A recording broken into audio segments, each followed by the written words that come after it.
Hello class and happy Black History Month. So just to get a few housekeeping things out of the way, everyone make sure that you are using the correct book. It should look something like this by James Kalat. I know that that's backwards, but you can still kind of tell this is what the book is supposed to look like. Also, so some of you are noticing that you're losing some points on your activities. What I mostly took points off for was not following the directions. If you didn't give me the illustration that I asked for, or if your comments were very general and along the lines of, oh, I agree with what you did, or I liked your illustration, because that's not what I asked for. I explained and gave an example in the discussion forum. I also sent out a reminder email explaining what more I wanted out of your comments. Several of you went back and made better comments, and then you got the points for those. Some of you did not. And so if you're wondering why you're not getting all of your points, make sure every single week you are doing the activity exactly how I outlined. If there's anything that you are confused about, make sure that you're putting a question in the Help I'm Confused section of the discussion forum.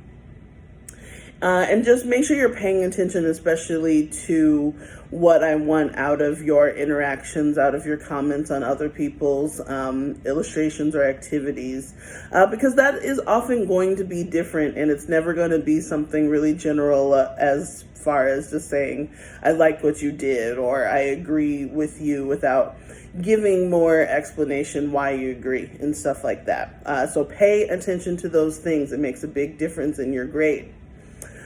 Okay, so this week, I'm changing up the schedule just a little bit, where I want you to read and do Cornell notes for Kalat 3.3, and then the article, The Brain, that's an online article that is linked in your resources tab.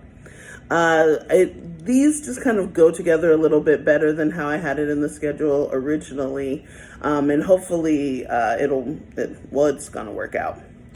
Anyway, so Kalat 3.3 and the Brain article, not 3.4. That will be for next week. So for your activity this week, there's a few questions I want you to answer that are just straightforward, just asking you about the differences between the different nervous systems and making sure you're kind of getting these like small concepts down. So those questions will be pretty straightforward. Then we have another illustration this week. Your notes aren't always going to be in the form of an illustration, but in this stage, when we're talking about biological psychology, it helps a lot to have an actual drawing, an actual visible representation of what you're talking about. And so you might have guessed that this week we are drawing the brain and the different parts and different functions of the brain. So for your activity, I want you to draw a brain. It doesn't have to be artwork.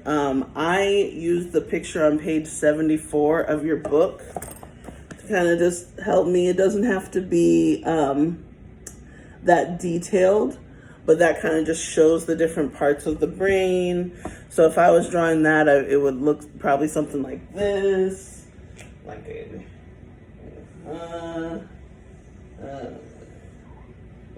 Look, there's a nice brain for you. There's brain stem, stuff like that.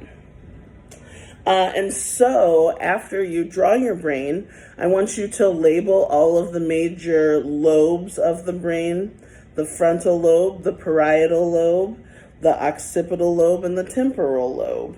And like those, you can just do it as easy as like this one. Let's see, like might be here, and one is like this, and one is kind of like this, and one's like that. So again, it doesn't have to be perfect, but just kind of label them that way. For example, this is my frontal lobe.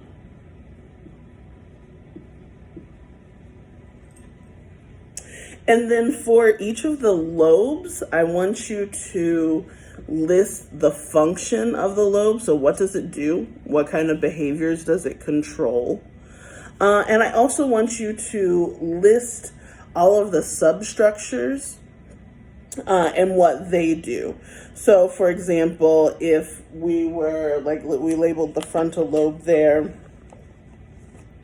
I know in the frontal lobe, it also includes this primary motor cortex. And so I might say that like this part, doing a dotted line since it's a substructure, but I might say this is the, what did I just say? Primary motor cortex.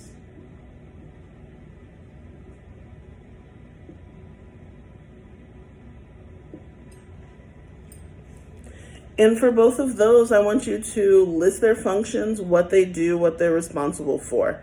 And then once you have all of the lobes and all of the substructures, a little note on the substructures. Some of them, most of them are in red, like you see here, the amygdala.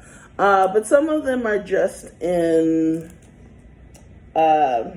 it's called italics, like the fusiform gyrus here is in italics. Just make sure you're going through and getting all of those substructures and just explaining in a few words what they do.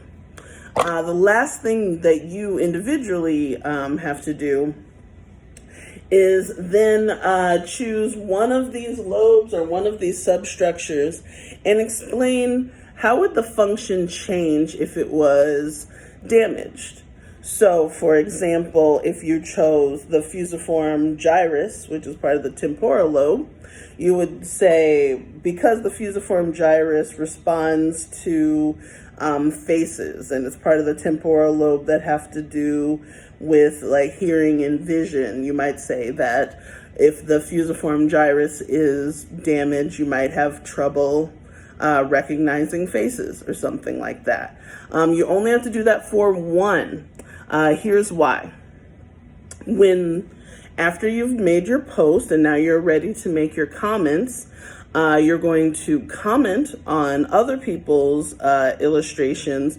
Choose something that they didn't describe in theirs. So say if they talked about damage to the frontal lobe, you might choose, well, to explain damage to the parietal lobe. And then you need to make 3 comments on 3 individual posts about a different area of the brain and what would happen if it was damaged. And as you do your comments, try to do something that other people who have commented before you haven't done. That kind of comes built in with, if you get your work done early and get your comments in early, then you don't have to worry about what other people have said. That's what I would suggest. And then you're done for this week. So answer the questions, do the illustrations, label and function for each of the parts. Choose one of the parts to explain what damage to that part would do. And then make 3 different comments about damages to other parts. That's it. All right. Good luck this week. Please post any questions, anything you're confused about in the Help I'm Confused section of the discussion forum. As always, I'm in ECEC 225 if you want to come talk to me face to face if you have a question. Some of you have done that. Good luck. I'm here to help. Have a good day.